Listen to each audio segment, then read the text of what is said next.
kecuali dikasih undangan. Aku nggak dikasih undangan kan, di grup dong.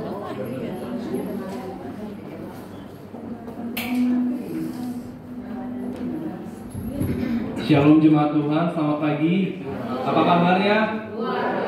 Luar biasa. Senang berkumpul di rumah Tuhan kembali pada pagi hari ini. Ibadah kita berlangsung dalam naungan kasih Tuhan yang telah memanggil kita menjadi umat pilihannya. Dan terimalah salam sejahtera dari Allah Bapa, Putra dan Roh Kudus, yaitu Tuhan Yesus Kristus. Amin. Kita mau angkat lagu pujian. Tuhan kau sungguh besar.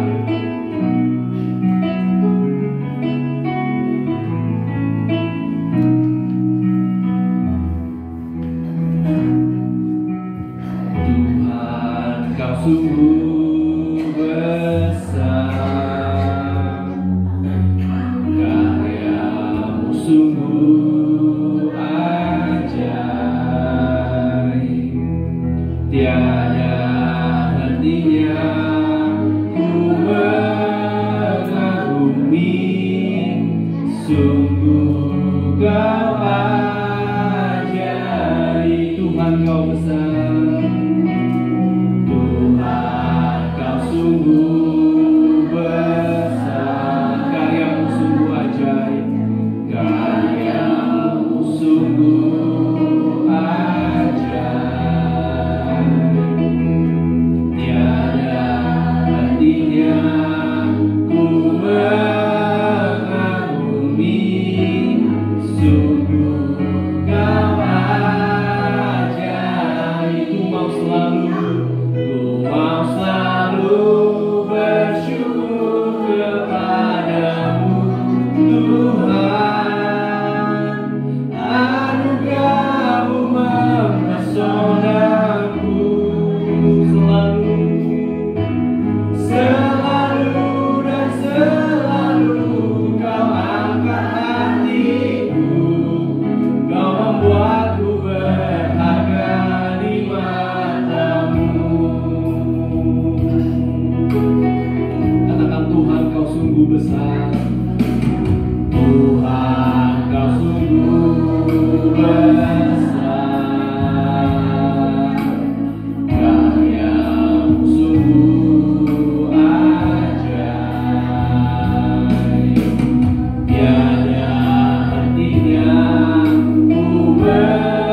Kamu mempesonaku selalu.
Pagi hari ini ya Bapa, kami boleh berkumpul di rumah-Mu ini ya Bapa. Tuhan Yesus, kalau sebentar ya Tuhan kami mau memulai ibadah kami, berikan kami roh sukacita ya Tuhan, untuk kami memuji, memuliakan, meninggikan nama-Mu Tuhan. Kami juga ucap syukur Kau telah tibakan hamba-Mu di tempat ini ya Bapa. Terima kasih Tuhan, kami mau mulai ibadah ini hanya dalam nama-Mu. Kami sudah berdoa dan ucap syukur. Haleluya, amin.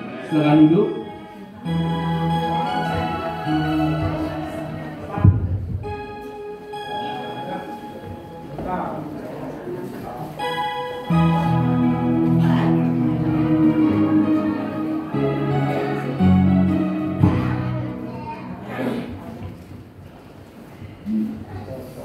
Shalom Bapak Ibu dan saudara-saudara yang kekasih.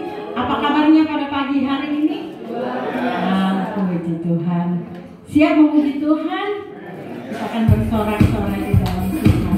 Karena Allah kita sangat besar dan berkata. Haleluya. Kita pakai memuji.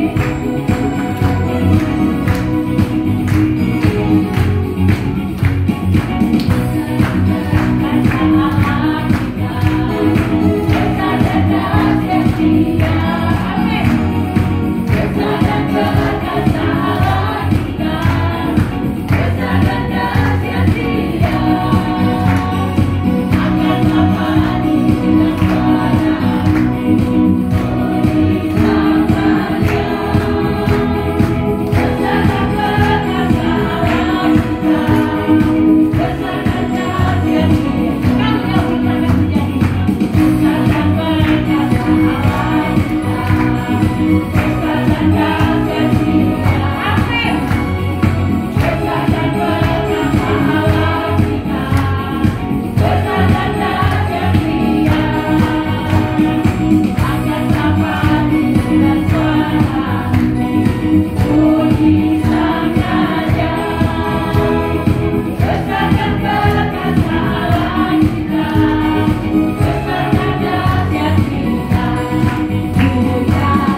kepada Tuhan. Pagi hari ini kita mau bersorak memuji Tuhan. Kita mau bergandeng tangan.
kita akan mendengarkan pujian dari kaum ibu.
Tidak boleh takut bahaya apapun ya, karena Tuhan kita selalu bersama kita. Dia adalah gembala kita yang benar.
satu pujian yang mengatakan ku bawa hidupku sekarang.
kami diberi kesehatan, kekuatan untuk hadir di tempat ini Tuhan. Kami telah meninggikan memuliakan nama-Mu Tuhan. Ini saatnya kami akan diam sejenak Tuhan, duduk dengan tenang. Kuasa Roh Kudus meliputi ruangan ini saatnya hamba-Mu akan berfirman. Pakailah hamba-Mu Tuhan, biar firman-Mu yang disampaikan hamba-Mu mencurahkan berkat bagi kita semua. Yang percaya katakan amin. Pada saat kita akan mendengarkan firman Tuhan, saya persilakan kepada hambanya.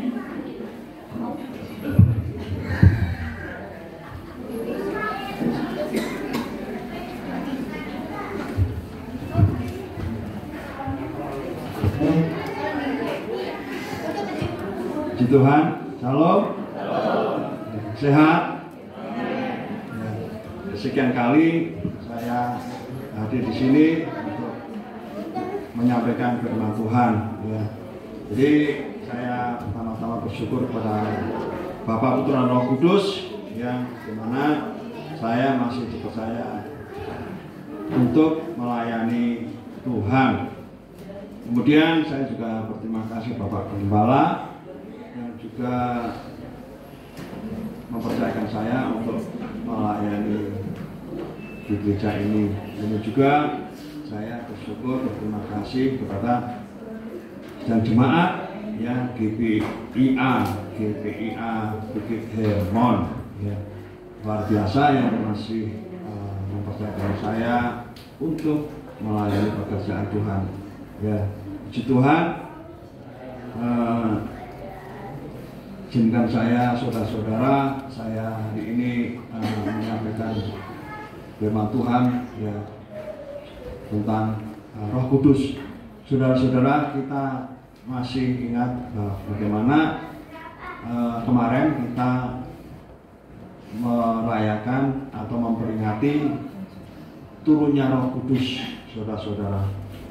Mari kita melihat hal-hal yang lain ya saudara-saudara tentang Roh Kudus supaya kita semuanya semakin memahami sebagai umat Tuhan untuk apa sih, mengapa Roh Kudus harus turun ke dalam dunia ya saudara-saudara. Nah di sini jawabannya di dalam Alkitab ya, bukan mengarang ya, bukan pikiran saya, tapi saya berdasarkan Alkitab, berdasarkan firman Tuhan. Saudara-saudara, ya perlu saya sampaikan juga, ya kita harus berdoa, ya saudara-saudara, kita tahu bagaimana keadaan dunia, ya bagaimana Israel berperang dengan Iran. Ini musuh yang luar biasa, saudara-saudara. Memang Iran itu, ya saya bukan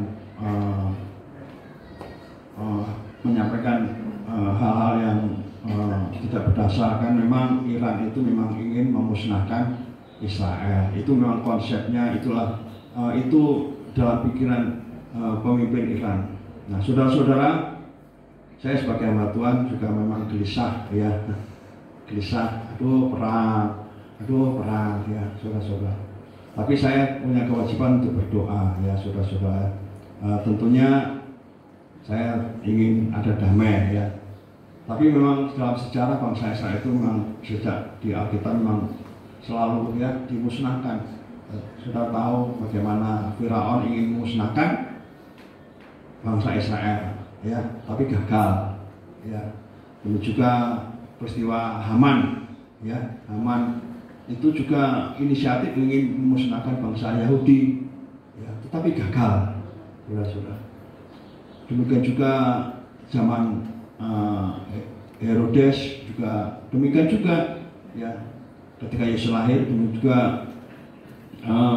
Hitler, ya, pemimpin Nazi itu kan ingin memusnahkan bangsa Israel, ya, sekian juta bangsa Yahudi, rakyat Yahudi, bangsa Israel meninggal dunia dalam kamp konsentrasi. Nah ini bukti bagaimana riwayat bangsa Israel itu, ya, di zaman Perjanjian Lama dalam Alkitab juga di era modern, ya, Hitler itu kan masih dalam suasana tahun-tahun yang tidak jauh lah ya, jauh dari ya walaupun sekian tahun yang lalu, tapi masih era-era seperti ini gagal saudara-saudara ya.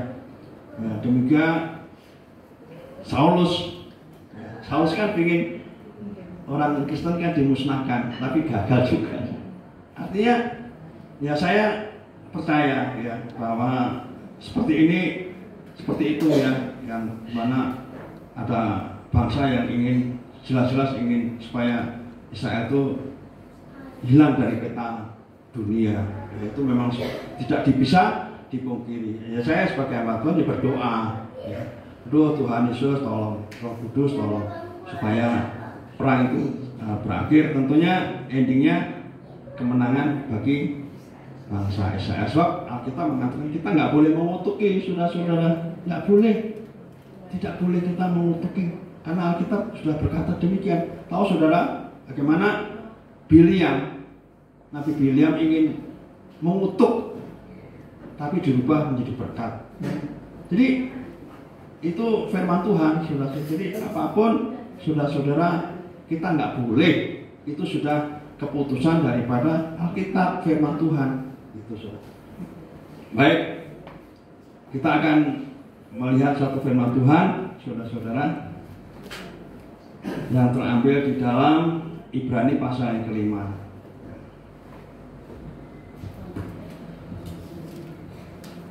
Ya, mungkin Bapak Gembala, ya hamba-hamba Tuhan yang lain mungkin seringkali berbicara tentang hal Roh Kudus, ya. Dan saudara sudah memahami ya tentang Roh Kudus. Baik, saya juga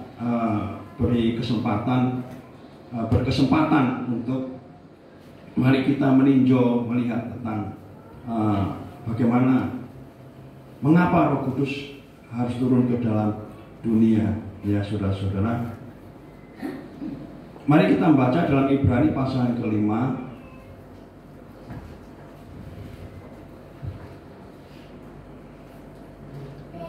Ya, Ibrani pasal yang kelima ayat yang ke-8 dimulai sampai 9 sampai 10 ya. Demikianlah firman Tuhan, dan sekalipun ia adalah anak, ia telah belajar menjadi taat dari apa yang telah dideritanya, dan sudah ia mencapai kesempurnaannya. Ia menjadi pokok keselamatan yang abadi bagi semua orang yang taat kepadanya, dan ia dipanggil menjadi imam besar oleh Allah menurut peraturan Melkisedek.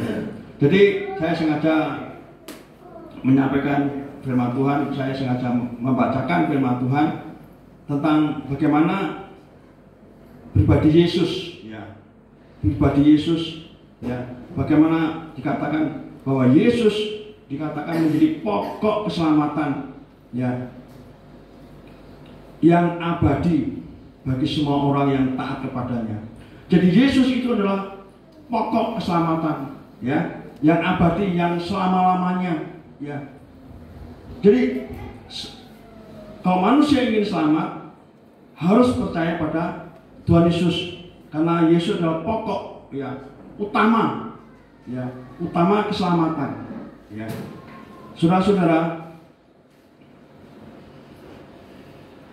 jadi Yesus adalah keselamatan bagi semua orang, ya. Ini adalah, kalau saya katakan saudara-saudara, ini adalah suatu keputusan daripada Allah, ya. Keputusan dari Allah supaya manusia itu semua harus kalau ingin selamat, kalau ingin mendapatkan keselamatan, kalau ingin masuk surga, harus percaya pada Yesus. Ini keputusan daripada Allah, ya, yang tidak bisa dibantah, saudara-saudara. Namanya keputusan, saudara-saudara, ya. Jadi semua manusia harus memahami pikiran daripada Allah. Kok begitu ya? Ya, memang keselamatan tidak ada yang lain, kan begitu. Memang keselamatan tidak ada yang lain. ya, tidak ada tokoh-tokoh yang lain. Memang tidak ada. Ingin masuk surga harus melalui Yesus. Ya. Tapi inilah keputusan daripada Allah. Kalau saya katakan ini keputusan daripada Allah, apapun manusia harus menerima, ya, harus menerima satu keputusan ini. Ya. Kalau kamu mau masuk surga, harus percaya pada Yesus. Begitu saudara-saudara. Ini namanya keputusan, kedaulatan daripada Allah yang tidak bisa dibantah oleh semua manusia. Saya memahami ayat ini, ya. Saya memahami, saya tahu, oh begini, ya. Jadi sudah menjadi keputusan bahwa Yesus adalah pokok keselamatan yang abadi bagi semua orang, kan begitu, bagi semua orang, ya. Nah, mari kita membaca, ya, di dalam Ibrani pasal yang Ibrani, maksud saya di dalam Roma, ya, Roma pasal 11.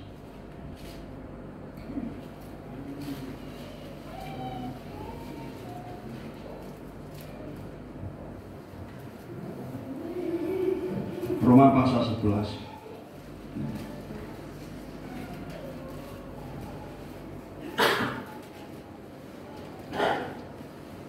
Roma pasal 11 ya, 33, demikian firman Tuhan. Oh, alangkah dalamnya kekayaan hikmat dan pengetahuan Allah. Sungguh tak tersediki keputusan-keputusannya yang, dan sungguh tak terselami jalan-jalannya. Sebab siapakah yang mengetahui pikiran Tuhan? Atau siapakah yang pernah menjadi penasihatnya? Atau siapakah yang pernah memberikan sesuatu kepadanya sehingga ia harus menggantikannya? Sebab segala sesuatu dari Dia dan oleh Dia dan kepada Dia bagi Dialah kemuliaan sampai selama-lamanya. Jadi ini ada firman Tuhan yang mengatakan keputusan-keputusan. Ya, Allah itu punya kedaulatan. Ya, Allah itu mempunyai kedaulatan. Bagaimana supaya manusia itu mendapatkan keselamatan? Bagaimana manusia supaya mendapatkan keselamatan? Ya. Makanya Allah memberikan suatu keputusan, ya, keputusan, kedaulatan, ya, keputusan yang harus ditaati oleh semua manusia. Jadi begitu, harus ditaati oleh semua manusia, ya, supaya kalau manusia ingin mendapatkan keselamatan harus percaya pada Yesus, ya. Jadi manusia itu, ya, tidak bisa menolak, tidak bisa membantah. Ya. Ah, Tuhan gak adil. Memangnya keputusan itu benar, memangnya keputusan itu harus. Kan banyak yang keselamatan, ya, menuju jalan yang lain, menuju tokoh yang lain, atau bagaimana? Ya, ini pikiran manusia. Tapi lain keputusan daripada Allah yang tidak bisa diselami, yang tidak bisa dipahami oleh manusia, ya, yang tidak bisa dipahami, sungguh dalam, ya, pengetahuan hikmat, ya, segala keputusan yang tidak bisa diselidiki, ya. Tetapi saya sebagai hamba Tuhan paham akan keputusan Allah. Saya paham, saya mengerti, ya. Dan saya harus menerima, saudara-saudara, untuk menerima keputusan daripada Allah bahwa kalau ingin masuk ke dalam kerajaan surga, mendapatkan keselamatan, harus melalui Yesus, ya, karena Dia adalah pokok keselamatan yang abadi itu selama-lamanya, ya. Jadi saya katakan inilah keputusan, ya, keputusan dari Allah, saudara-saudara. Nah, ini saya sengaja untuk menyampaikan hal ini supaya sebelum ke pokok yang saya sampaikan tentang Roh Kudus, ya. Nah, saudara-saudara, ya. Jadi inilah yang harus dipahami, ya. Manusia harus mengetahui pikiran Tuhan. Manusia harus mengetahui pikiran Tuhan, ya. Harus, tidak boleh membantah, tidak boleh menolak. Emangnya keselamatan dari yang hanya melalui Yesus, ya. Kan begitu manusia, ya, pikirannya seperti itu. Nah, saudara-saudara, karena Yesus adalah pokok keselamatan yang abadi, ya. Dan Yesus, saudara-saudara, sudah menjadi satu keputusan daripada Allah, ya. Istilahnya begitu, you kalau masuk surga, you, nah gitu, you harus percaya pada Yesus, gitu. Seperti bahasanya seperti, kalau kamu nggak percaya, ya sudah. Jadi begitu, saudara-saudara. Jadi mari kita sebagai manusia, ya, sebagai anak Tuhan, harus memahami, saudara-saudara, pikiran daripada Tuhan, ya. Saudara-saudara, mari kita lihat di dalam Yohanes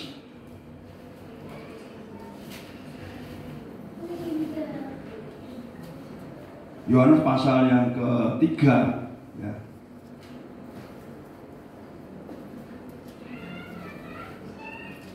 Yohanes pasal 3 ayat 14, demikianlah firman Tuhan. Dan sama seperti Musa meninggikan ular di padang gurun, demikian juga anak manusia harus ditinggikan, ya. Supaya setiap orang yang percaya kepadanya beroleh hidup yang kekal. Karena begitu besar kasih Allah akan dunia ini, sehingga Ia telah mengaruniakan anaknya yang tunggal, supaya setiap orang yang percaya kepadanya tidak binasa, melainkan beroleh hidup yang kekal. Ini namanya keputusan, ya. Keputusan daripada Allah. Anak manusia harus ditinggikan. Anak manusia yaitu Yesus harus ditinggikan. Karena keselamatan ada di dalam Yesus, supaya manusia tidak binasa, ya. Saudara-saudara, kita baca dalam Markus, ya.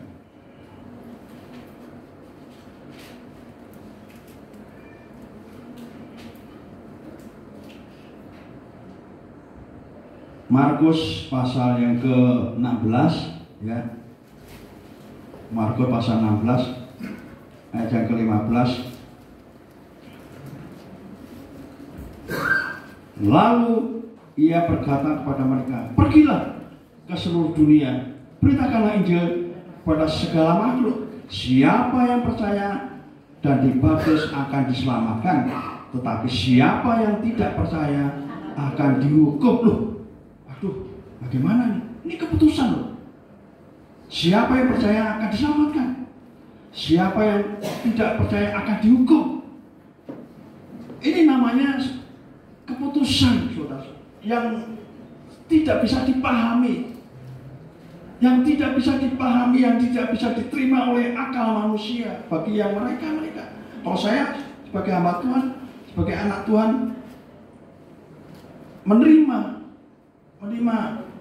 apa yang dikatakan firman Tuhan. Tapi bagaimana dengan mereka? Tentunya menolak, tentunya memberontak. Wah, tidak adil nih. Tidak adil Allah. Memangnya keselamatan dari Dia saja. Tapi inilah, saudara-saudara, keputusan Allah. Hanya melalui Yesus, siapa yang percaya diselamatkan, siapa yang tidak percaya akan dihukum. Tegas, saudara-saudara. Allah mempunyai keputusan yang tegas, ya, yang tidak bisa dibantah, saudara-saudara, ya. Saudara-saudara yang kasih dalam Tuhan Yesus, ya. Jadi Yesus datang ke dalam dunia, ya, mati di atas kayu salib, menderita. Dia harus menderita, dia harus melalui jalannya, harus disalib, ya, berdoa di Taman Getsemani, harus keringatnya sampai keluar dari tubuhnya, yaitu berkutuk darah-darah. menderita sekali, saudara-saudara. Yesus harus menderita, ya. Harus menderita, ya, harus disalib. Itu memang jalannya. Itu jalannya daripada Allah Bapa, ya, supaya Yesus menjadi pokok keselamatan yang abadi. Nah, sekarang saudara-saudara, kita kembali pertanyaannya, saudara-saudara. Karena Yesus sudah diputuskan Allah menjadi pokok keselamatan yang abadi bagi semua manusia. Siapa yang percaya akan diselamatkan, siapa yang tidak percaya akan dihukum. Jadi Yesus itu sudah dikatakan, ya, oleh Allah menjadi sesuatu pribadi bagi semua manusia, pribadi keselamatan bagi semua manusia. Tapi pertanyaannya, saudara-saudara, bagaimana supaya manusia itu bisa mengerti dan bisa memahami, bisa percaya akan pribadi Allah, pribadi Yesus? Bagaimana caranya? Manusia itu kan susah, saudara-saudara. Manusia itu kan dosa. Manusia itu notabene itu sulit untuk dibentuk, sulit untuk memahami, ya. Jadi manusia itu sangat sulit untuk bisa mengaku bahwa Yesus Tuhan. Untuk menerima Yesus Tuhan itu sulit. Saya katakan sulit. Karena manusia itu pribadi yang berdosa, yang gimana ya, saudara bisa tahu ya bagaimana untuk merubah supaya bapak, ibu, mertua untuk percaya pada Yesus. Tidak mudah. Tidak mudah. Makanya Roh Kudus turun ke dalam dunia. Mari kita membaca di dalam Yohanes, Injil Yohanes. Nah, ini saudara-saudara, bagaimana pentingnya Roh Kudus untuk turun ke dalam dunia, ya. Yohanes pasal yang ke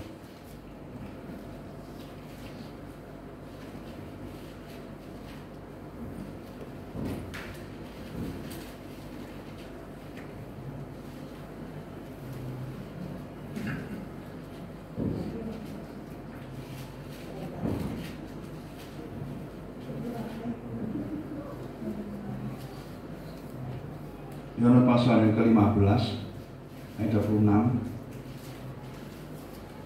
Yohanes pasal 15 ayat 26. Jikalau penghibur yang akan kuutus dari Bapa datang, yaitu Roh kebenaran, yaitu Roh Kudus yang keluar dari Bapa, ia akan bersaksi tentang aku. Tetapi kamu juga harus bersaksi karena kamu dari semula bersama-sama dengan aku. Jadi Roh Kudus itu turun dari surga, di mana janji melalui Nabi Yoel, saudara-saudara. Melalui Nabi Yoel dia turun ke dalam dunia, ya. Janji Bapa digenapi melalui Nabi Yoel. Itu hari Pentakosta. Supaya apa, saudara-saudara?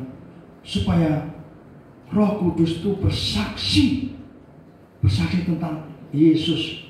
Saudara-saudara,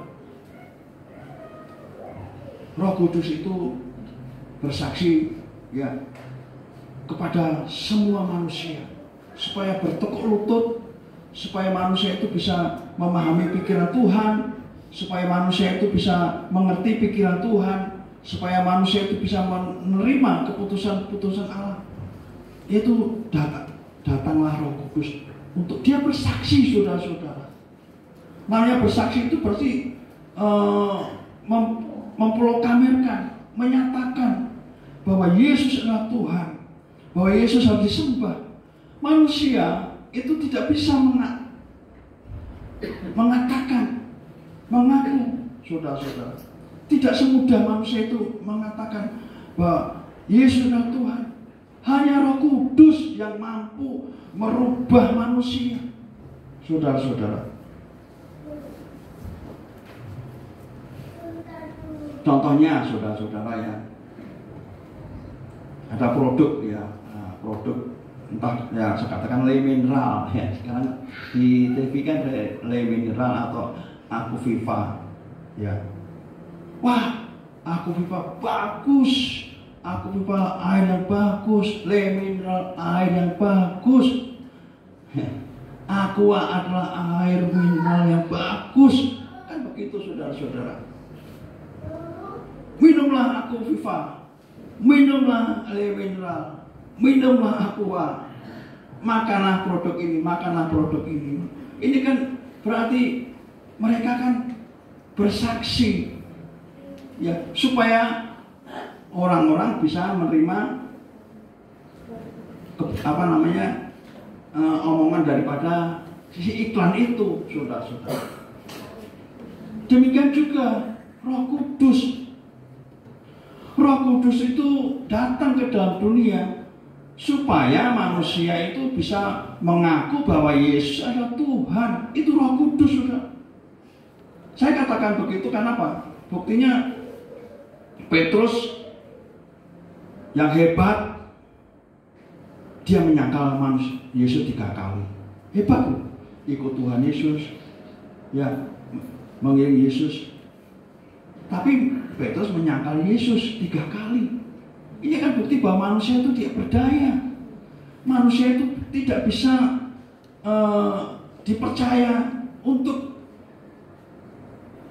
semua manusia percaya pada Yesus, bahwa Yesus adalah pokok keselamatan yang abadi. Makanya Roh Kudus turun untuk bersaksi, saudara-saudara. Petrus yang digadang-gadang tokoh yang luar biasa oleh Yesus tidak mampu bersaksi. Itulah sebabnya Roh Kudus datang ke dalam dunia sesuai janji Bapa.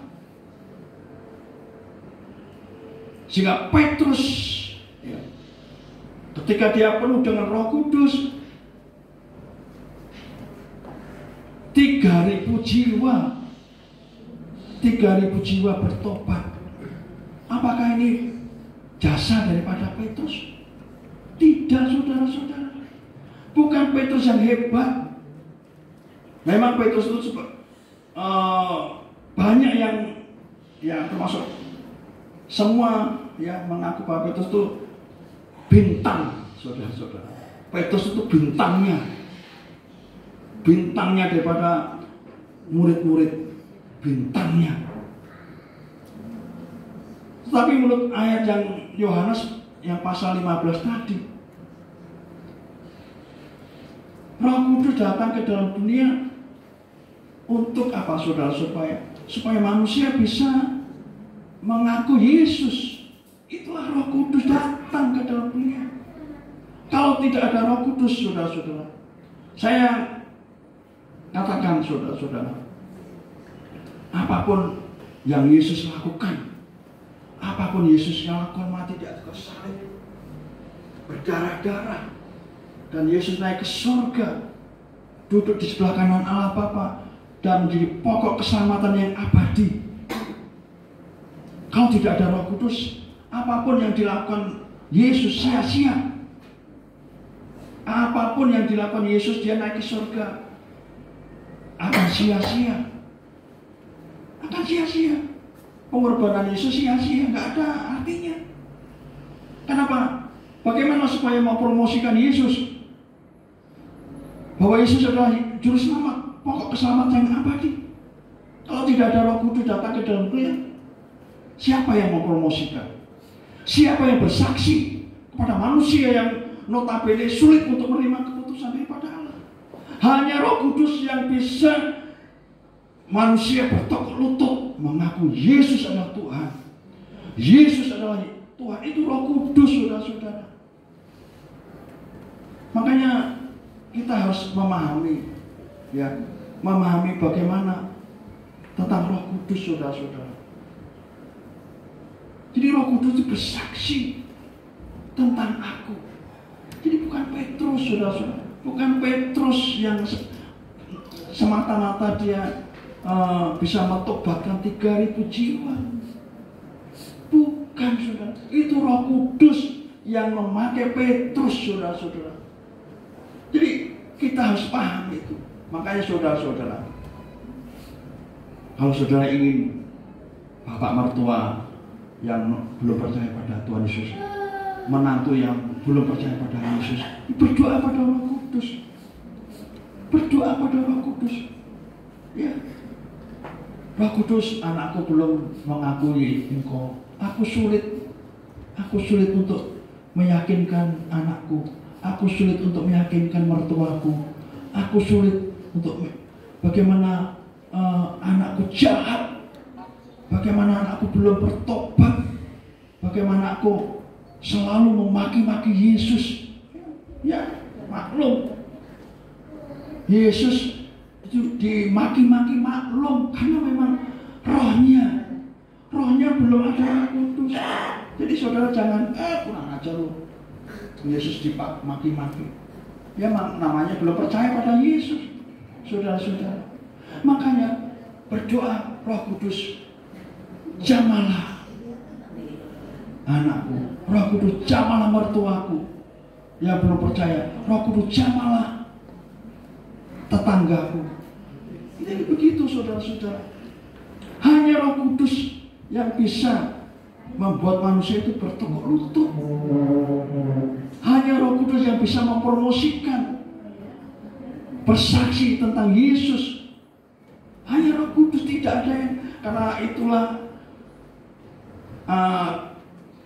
rencana daripada Allah Bapa, Allah Anak dan Roh Kudus. Ya, Allah Bapa, Allah Anak dan Roh Kudus. Bagaimana supaya manusia itu bisa menyembah Yesus? Jadi saudara-saudara, kalau saudara melihat anak, melihat mertua, melihat jemaat, atau melihat yang lain-lain yang belum percaya pada Yesus, berdoalah pada Roh Kudus. Roh Kudus jamalah, Roh Kudus jamalah. Mari kita baca dalam Kisah Para Rasul.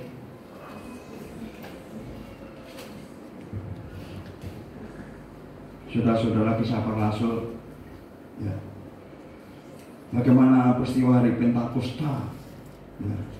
Ya, setelah hari Pentakosta, saudara-saudara, ya, rasul-rasul berkata-kata. Rasul-rasul berkata-kata dengan bahasa mereka.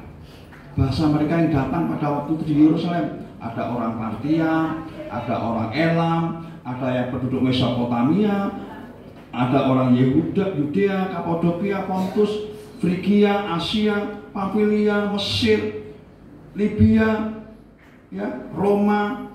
Mereka kan notabene bahasanya macam-macam.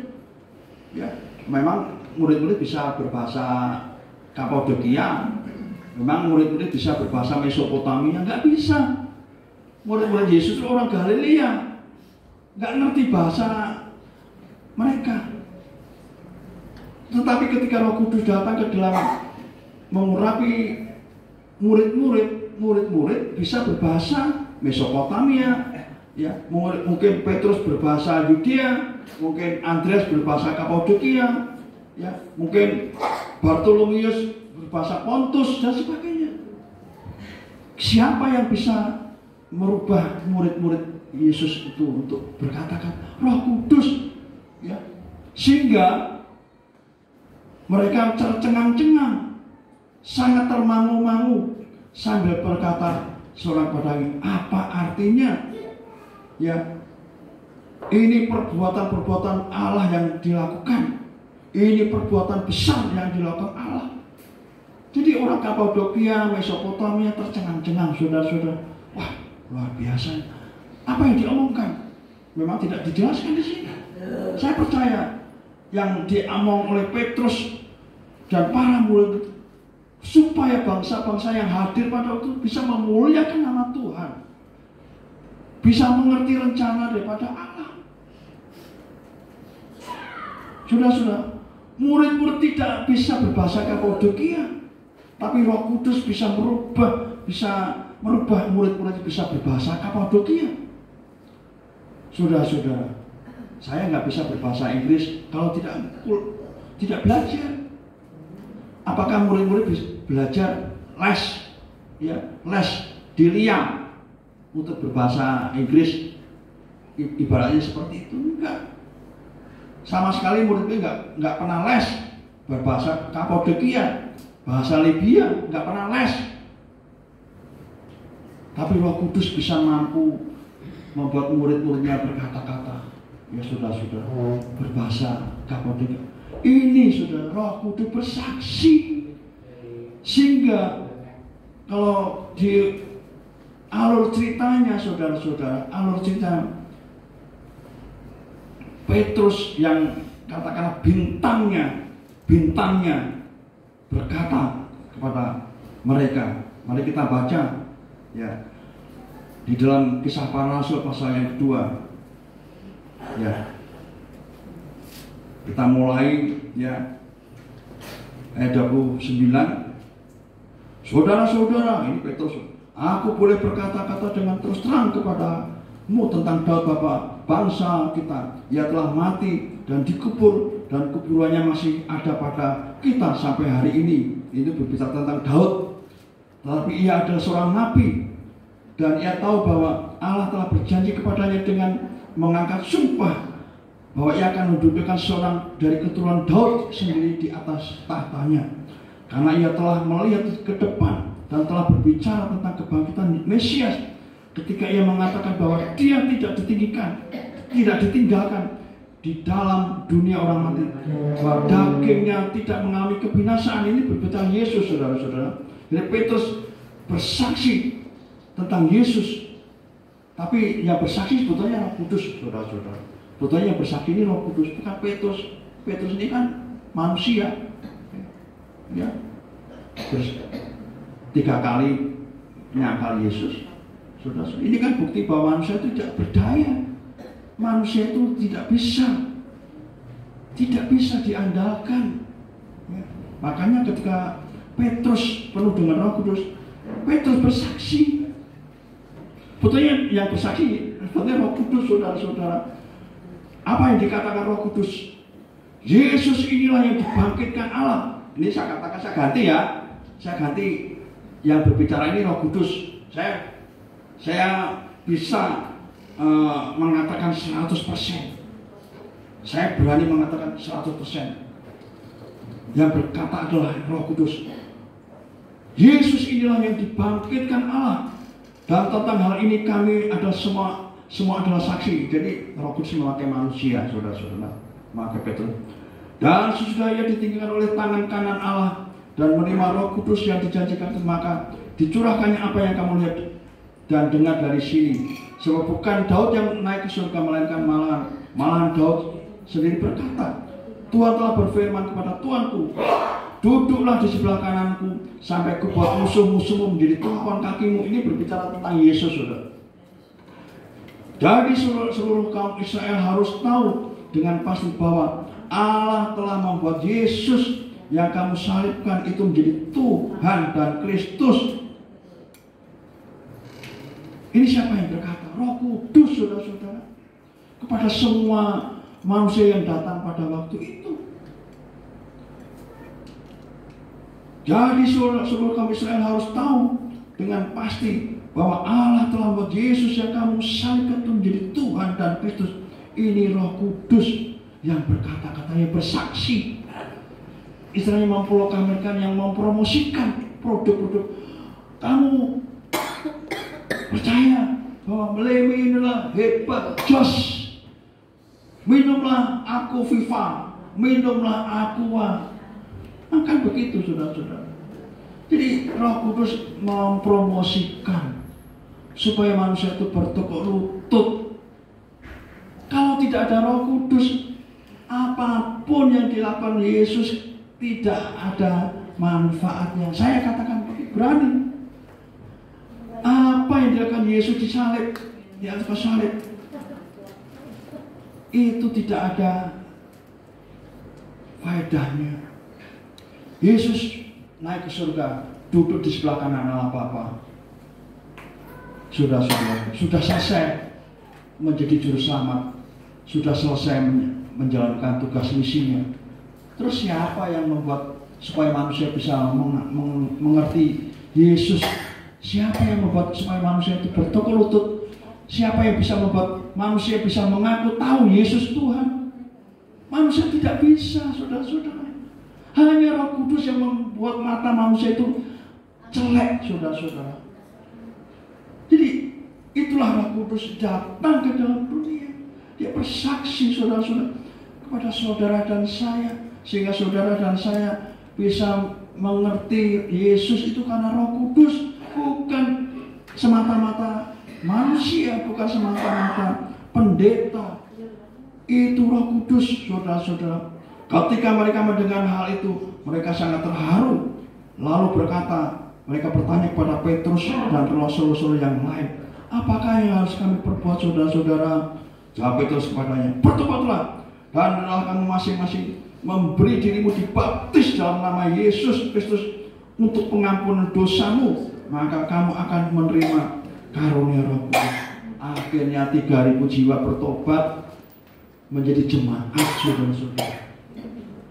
Jadi yang buat 3.000 jiwa itu bertekuk lutut, tahu Yesus, paham Yesus, mengerti rencana Yesus, mengerti keputusan daripada Allah, menerima keputusan Allah bahwa Yesus harus ditinggikan, Yesus harus seperti Musa ditinggikan di atas itu. Demikian anak manusia harus ditinggikan. Benar, saudara-saudara. 3.000 jiwa bertobat. Jadi bukan Petrus, sekali lagi. Jadi Roh Kudus, saudara-saudara. Roh Kudus yang datang ke dalam dunia. Dia bersaksi. Saudara-saudara, sekeras apapun manusia, ya saudara, Saulus sekeras banget, bisa menjadi Paulus akhir zaman. Saudara-saudara, di dalam Yesaya pasal 47 tidak saya bacakan, saudara-saudara. Itu gambaran Roh Kudus, bagaimana Roh Kudus itu keluar dari bait suci, ya. Roh Kudus datang dari Allah, keluar dari bait suci, akhirnya membentuk sungai. Dan sungai itu akhirnya besar. Dari segini akan selutut, akan sepinggang, sampai menjadi sungai. Sudah bisa membaca dalam Yesaya bagaimana ketika sungai itu yang dari bait Allah itu melanda apa yang dilewati sungai itu, air asin jadi tawar. Ikan-ikan yang awalnya tidak bergerak, mungkin lesu, letih, ya, akhirnya berjingkrak-jingkrak, saudara. Wah, ikan-ikan itu dibaca dalam Yesaya berjingkrak-jingkrak. Pohon-pohon yang sekitarnya dilewati air yang dari bait suci itu hidup menjadi obat. Ini Roh Kudus, saudara-saudara. Bahwa Roh Kudus itu mampu membuat manusia itu bertekuk lutut. Sekeras apapun dia menolak, tidak mau menerima Yesus, Roh Kudus yang bisa. Ya, kita sebagai hamba Tuhan, manusia hanya bisa bersaksi. Pak, percaya pada Yesus ya Pak. Oh iya. Tapi, oh iya doang. Oh iya. Tapi memang Alkitab kan mengatakan kamu juga harus bersaksi, kan begitu.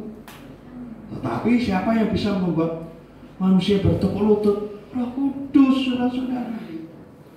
Saya percaya saudara bisa mengaku Yesus. Tadi kata Roh tercurah dari surga, ya, gereja Tuhan di mana semua bangsa-bangsa akan mengaku bahwa Yesus Tuhan. Siapa yang bisa mengaku Yesus Tuhan?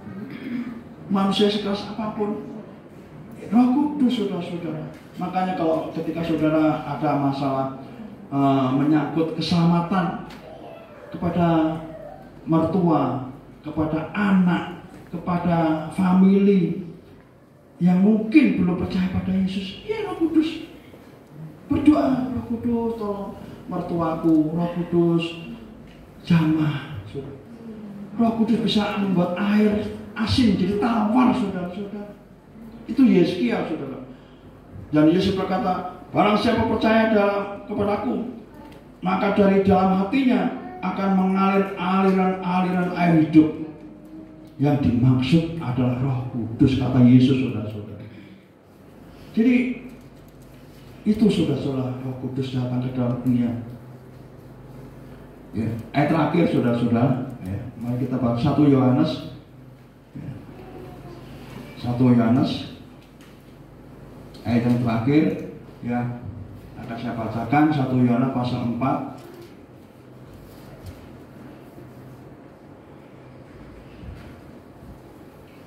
Ayat yang kedua, demikianlah kita mengenal Roh Allah. Setiap roh yang mengaku bahwa Yesus Kristus telah datang sebagai manusia berasal daripada Allah. Itu Roh Kudus, saudara-saudara. Dan setiap roh yang tidak mengaku Yesus tidak berasal dari Allah. Roh itu adalah roh antikristus, roh iblis. Jadi kita bisa menguji, bisa melihat kalau orang tidak mengaku Yesus, mengutuk, itu bukan Roh Kudus, itu bukan dari Allah, itu roh iblis, roh antikristus, saudara-saudara. Itu bisa diuji dengan cara begitu, ya. Tapi dan setiap roh yang tidak mengaku Yesus tidak berasal dari Allah. Roh itu adalah roh antikristus, dan tentang dia telah kamu dengar bahwa ia akan datang dan sekarang ini sudah ada di dalam dunia.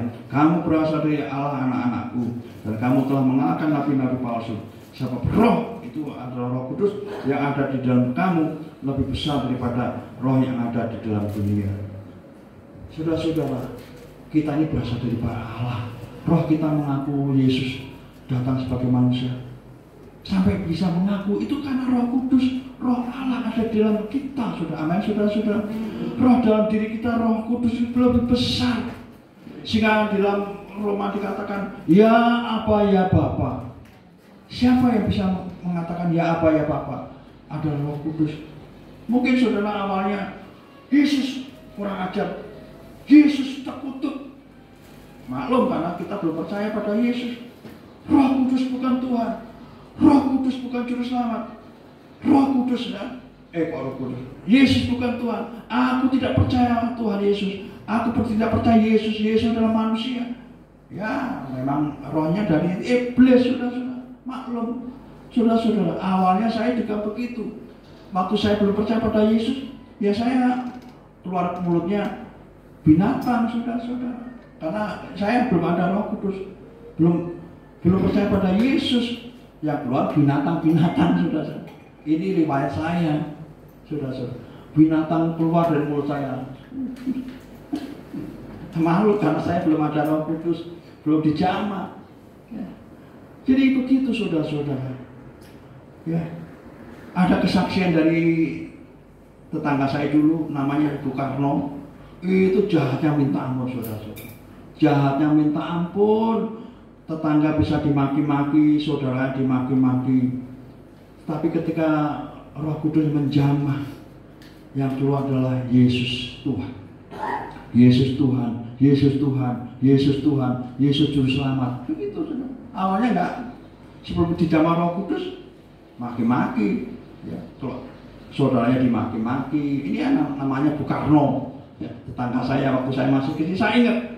Wah, jahatnya minta ampun. Halo. Ini pada saudaranya sendiri, saudara kandungnya sendiri dimaki-maki. Saya tahu sendiri, saudara. Di Madiun sana. Binatang-binatang. Tapi setelah jadi orang Kristen dijamah Roh Kudus, Yesus, Yesus Tuhan, Yesus Tuhan, Yesus, Yesus Tuhan, gitu memuliakan nama. Ya apa ya Bapa. Jadi barang siapa percaya kepadaku, maka dari dalam hatinya akan keluar aliran-aliran air hidup, saudara-saudara. Ya, puji Tuhan. Firman Tuhan tidak akan saya perpanjangkan, saudara-saudara. Biarlah kita semakin mengerti, saudara-saudara. Ya, Roh Kudus datang ke dalam dunia. Dia bersaksi, mengatakan kepada semua manusia bahwa Yesus adalah pokok keselamatan yang abadi. Ini keputusan daripada Allah. Kalau kamu tidak percaya akan dihukum. Kalau kamu percaya akan diselamatkan. Ini sudah, ya, ini keputusan daripada Allah. Tapi keputusan Allah bukan tidak. Saudara gini, saudara, keputusan kalau tidak ada solusinya, ya Allah bisa disalahkan. Bab, kamu sudah memberi keputusan, tapi nggak ada solusinya. Ya gimana manusia bisa mengaku Yesus Tuhan? Ngasih keputusan, tapi nggak ada solusinya, bisa Allah disalahkan. Ya kan begitu, saudara-saudara. Makanya Allah memberikan Roh Kudus. Nah, solusinya begitu, saudara-saudara. Jadi Allah fair, Allah adil, saudara-saudara. Ya, jadi firman Tuhan yang saya sampaikan, kiranya kita semuanya bisa memahami dan mengerti. Ya, barangkali saya mungkin terbatas dalam menjelaskan, menguraikan, ya, saudara-saudara. Tapi saya percaya, ya, Roh Kudus akan terus berkarya melalui hamba-hamba Tuhan yang lain, hamba Tuhan yang saling melengkapi, saudara-saudara. Amin, saudara-saudara. Untuk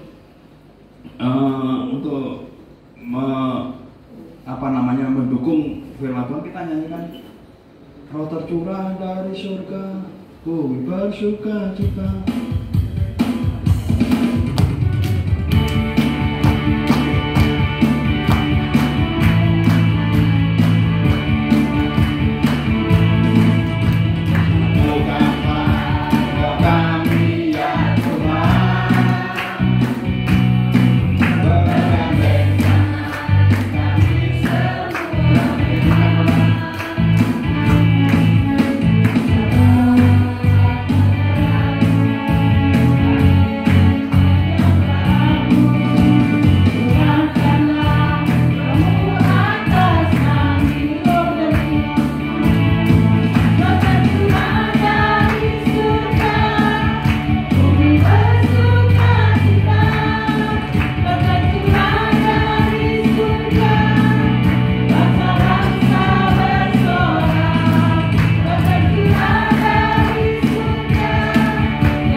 sudah menjadi berkat bagi kami lewat firman Tuhan yang sungguh indah.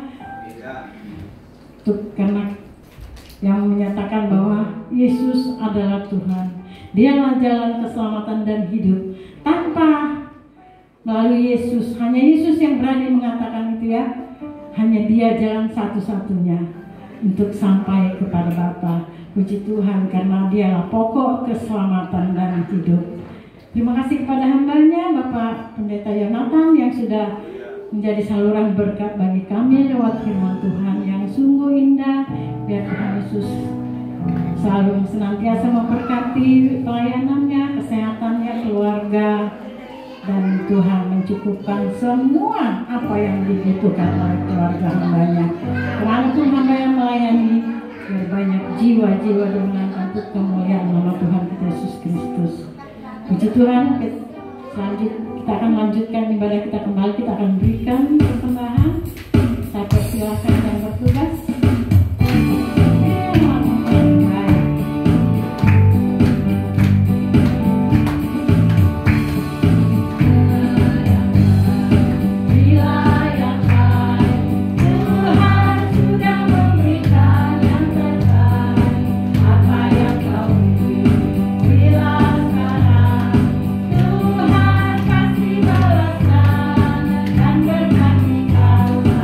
Berilah ya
ibadah raya. Tuhan Yesus memberkati.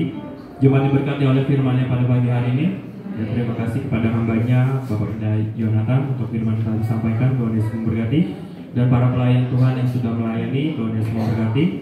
Untuk jadwal ibadah selama sepekan itu tetap berjalan seperti biasa. Dan ibadah pertengahan minggu pada hari Rabu, ibadah kaum wanita itu diliburkan pada tanggal 27 Juni karena bertepatan dengan hari tanggal merah. Doa puasa tetap ada dan kita akan bertemu kembali di dalam ibadah raya.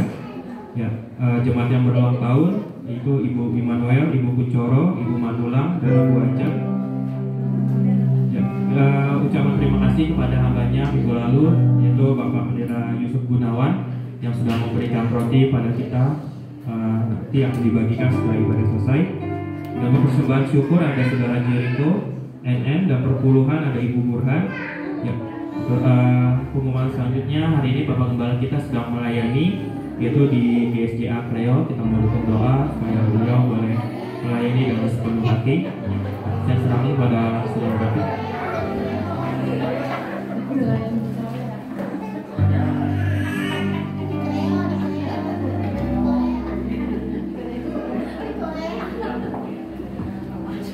Iya, kita mau tunduk kepala, kita mau berdoa. Bapa kami di surga, dalam nama Tuhan Yesus Kristus, kami mengucap syukur Tuhan untuk ibadah hari ini ya Bapak. Tuhan, kami mengucap syukur Tuhan, Kau telah pimpin ibadah kami dari awal, pertengahan hingga akhirnya Tuhan. Dan kalau sebentar Tuhan, kami mau pulang, Tuhan lindungi kami dalam perjalanan, tibakan di rumah dengan selamat, dan kembalikan kami di minggu-minggu ibadah yang ada. Terima kasih ya Tuhan Yesus. Kami mau akhiri ibadah ini hanya di dalam nama Tuhan Yesus Kristus. Kami sudah berdoa dan mengucap syukur. Haleluya. Kita mau bangkit berdiri semua. Saya undang untuk hambanya.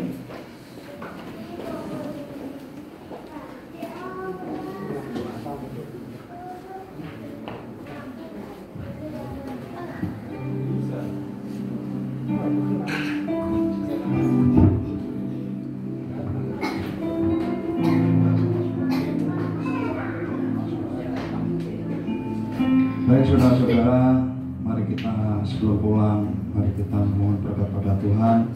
Saudara-saudara, kita percaya bahwa berkat itu asalnya dari atas, bukan dari bawah. Mari dengan iman kita mengangkat kedua tangan kita. Kita mohon berkat pada Tuhan Yesus.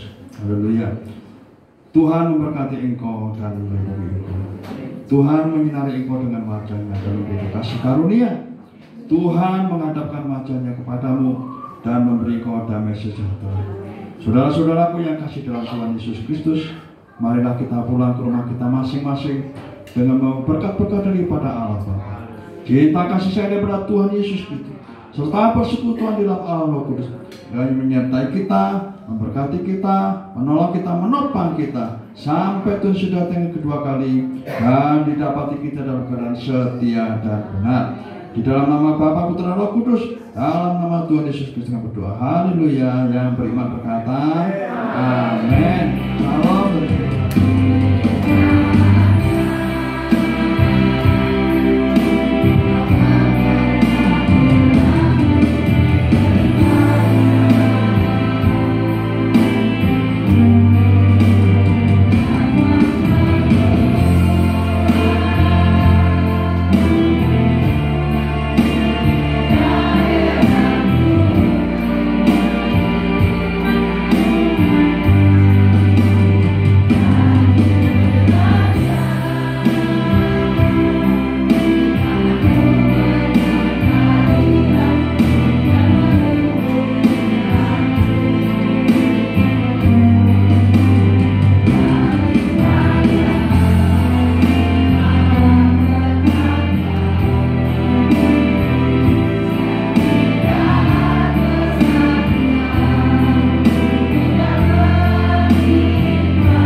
Sudah selesai ibadah Tuhan, sebentar kami akan pulang ke rumah kami masing-masing.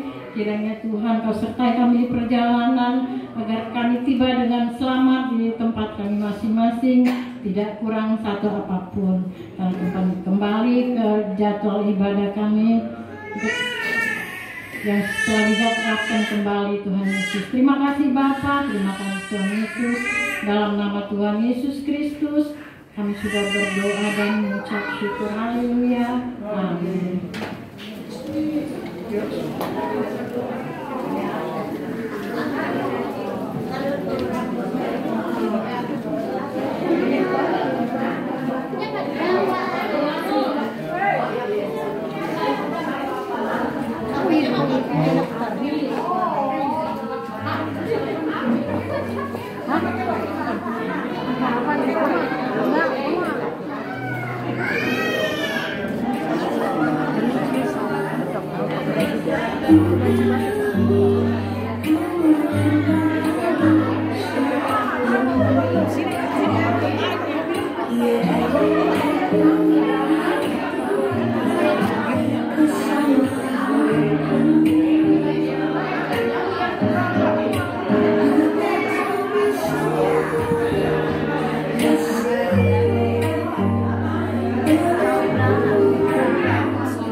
Di dekat Teluk Indah.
Di warung gue ya? Di Nogara